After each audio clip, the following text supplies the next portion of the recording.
আল্লাহ বলছেন, তোমার ভেতরে যেন আরেকটি মানুষ বাস করে, যে তোমার ভেতরেই থাকে, যার সাথে তুমি সারাক্ষণ কথা বলো। আর তোমার ভেতরের সেই সত্তাটি যেন তোমারই আরেকটি অংশ, যে শুধু আক্ষেপই প্রকাশ করে। আমি এত ভুল করেছি, আমি এটা করেছি, আমি ওটা করিনি। অনুচ্ছেদটি শুরু হয়েছিল হতাশাগ্রস্ত মানুষের কথা দিয়ে, আর এখন কিয়ামতের দিন আমি ভুল করেছি, আমি আরো অনেক কিছু করতে পারতাম। এমন মানুষ আছে যারা প্রতিদিন অতীত নিয়ে ভাবে, প্রতিদিন তারা হতাশাগ্রস্ত। আমি জানি না কেন আমার সাথে এটা ঘটলো বা সেটা ঘটলো। তারা আজ এই কথা বলছে, আগামীকাল এই কথা বলবে, তারপরের দিন, দিনের পর দিন তারা একই কথা বলবে। 10 বছর চলে যায়, তারা অতীতের কথাই বলতে থাকে। আর তারপর 10 বছর পরে পেছনে তাকিয়ে তারা বলে, আমি 10 বছর নষ্ট করেছি। এটাই তারা বলে।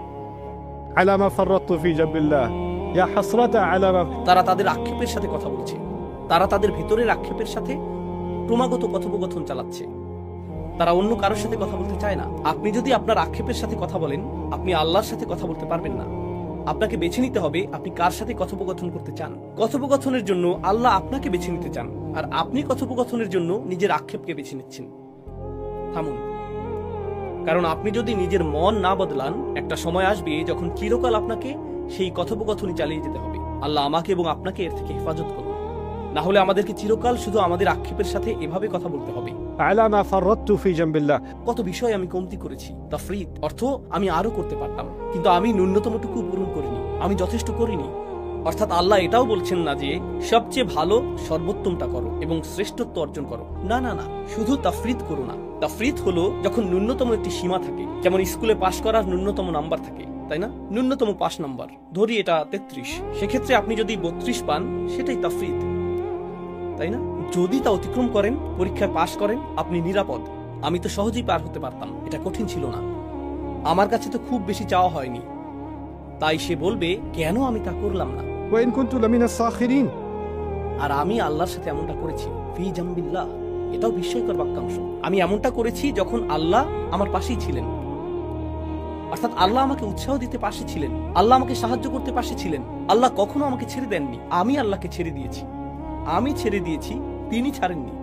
তিনি সর্বদা আমার পাশে ছিলেন, ফি জামবিল্লাহ, ঠিক আমার পাশেই ছিলেন। জাম শব্দটি আসলে প্রতিবেশী বোঝাতে ব্যবহৃত হয়, তাই না? আল্লাহ ঠিক আমার পাশেই ছিলেন, কিন্তু আমি গুরুত্ব দিইনি, আমি কোনো পদক্ষেপ নিইনি। সেই সীমারেখা অতিক্রম না করে নিরাপদে থাকতে যা কিছু দরকার ছিল আল্লাহ সব দিয়েছিলেন, আমি শুধু পদক্ষেপ নিইনি, তাই না? আর অবশেষে সে বলবে, ওয়াইন কুনতু লামিনাস সাখিরিন, আর আমি তাদের অন্তর্ভুক্ত ছিলাম যারা তুচ্ছ করে, যারা উপহাস করে। আমি সব কিছুকে হাসি ঠাট্টায় পরিণত করেছিলাম, আমি কোনো কিছুকেই গুরুত্ব দেইনি। তো একদিকে রয়েছে হতাশা, আর আপনি নিজের আক্ষেপের সাথে কথা বলছেন। আবার অন্যদিকে যখন হতাশা না থাকে, আপনি এমন বিষয়ে হাসি ঠাট্টা করছেন যেগুলো নিয়ে হাসি ঠাট্টা করা উচিত না। যে বিষয়গুলো আপনার গুরুত্ব সহকারে নেওয়া উচিত তাতে গুরুত্ব দিচ্ছেন না, আপনি সেগুলোকে হেসে উড়িয়ে দিচ্ছেন, আপনি সেগুলোকে তুচ্ছ করছেন। সুখরিয়া শব্দটি আরবিতে যে ক্রিয়া থেকে এসেছে তা বশীভূত করা অর্থে ব্যবহৃত হয়। যখন আপনি কোনো পশুকে বশ করেন, সেটা তাই না? আল্লাহ বলেছেন পাহাড় এবং মেঘকে তাসখীর করা হয়েছে এবং বাতাসকে তাসখীর করা হয়েছে, অর্থাৎ সাখখারা। তিনি রাত এবং দিনকে, মেঘ এবং বাতাসকে বশীভূত করেছেন। তিনি এদেরকে অবনত করেছেন যেন তারা বিদ্রোহী ছিল, আর তিনি তাদেরকে অবনত করেছেন। আর মনিব যেভাবে চায় তারা সেভাবেই পরিচালিত হয়। যেমন একটা ঘোড়া যখন বুনো স্বভাবের থাকে, মনিব তাকে বশ করে, পোষ মানায়। আর এখন মনিব এদিকে ঘুরলে ঘোড়াটিও এদিকে ঘুরে।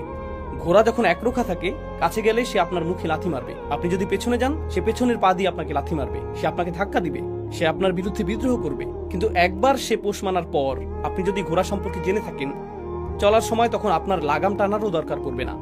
আপনি যদি ঘোড়ার সাথে হাঁটেন, আপনাকে লাগামও টানতে হবে না। সে বুঝতে পারে আপনি ঘুরছেন, আর সে আপনার সাথে ঘুরে যায়, সে আপনার মতো করেই চলে। এটাকেই বলা হয় তাসখীর। এখান থেকেই নিজেকে তুচ্ছ করা, অন্যকে তুচ্ছ করার ধারণাটি আসে। গুরুত্বপূর্ণ বিষয় নিয়ে তাসখীর করা, সেগুলোকে তুচ্ছ করা, সেগুলোকে অবনমিত করা, এটা একরকম। যে বিষয়গুলো খুবই গুরুত্ব সহকারে নেওয়া উচিত, যেগুলো খুবই বিপজ্জনক, আপনি সেগুলো নিয়ে এমনভাবে কথা বলতে আর ভাবতে থাকেন যেন এই বিপদকে আপনি তুচ্ছ করছেন, আপনি এর গুরুত্ব কমিয়ে দিচ্ছেন।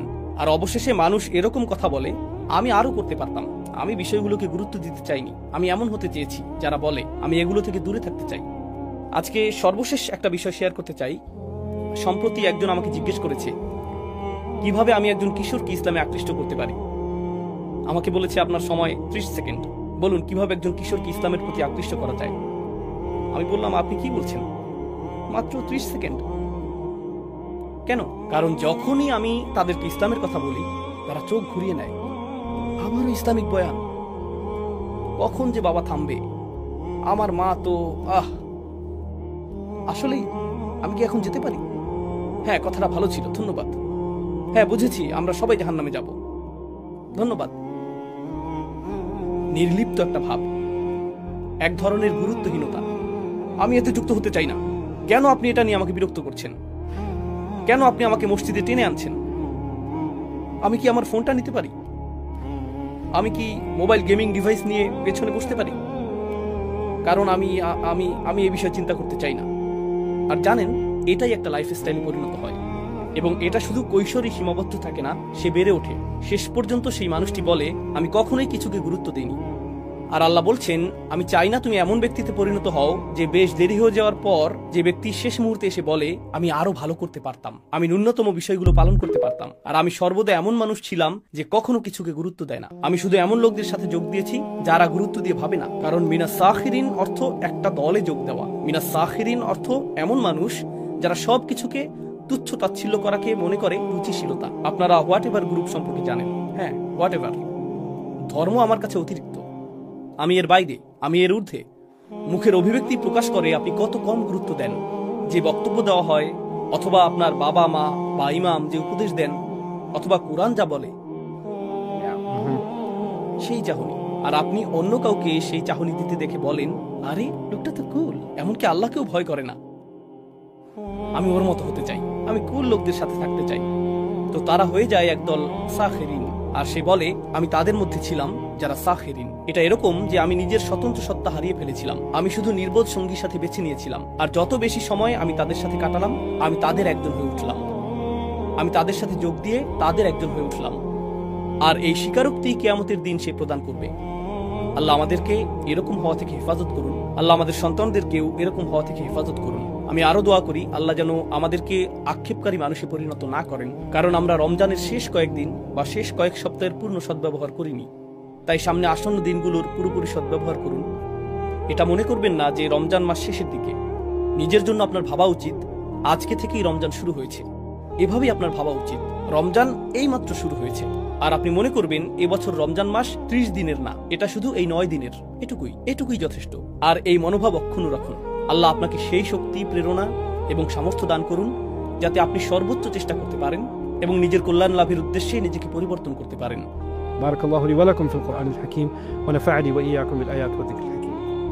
الحمد لله وكفى والصلاة والسلام على عباده الذين اصطفى خصوصا على أفضلهم وخاتم النبيين محمد الأمين وعلى آله وصحبه أجمعين. قال الله عز وجل في كتابه الكريم بعد أن أقول أعوذ بالله من الشيطان الرجيم إن الله وملائكته يصلون على النبي يا أيها الذين آمنوا صلوا عليه وسلموا تسليما. اللهم صل على محمد وعلى آل محمد كما صليت على إبراهيم وعلى آل إبراهيم في العالمين إنك حميد مجيد. اللهم بارك على محمد وعلى آل محمد كما باركت على إبراهيم وعلى آل إبراهيم في العالمين إنك حميد مجيد. عباد الله رحمكم الله، اتقوا الله إن الله يأمر بالعدل والإحسان وإيتاء ذي القربى وينهى عن الفحشاء والمنكر ولذكر الله أكبر والله يعلم ما تصنعون. أقم الصلاة إن الصلاة كانت على المؤمنين كتابا موقوتا.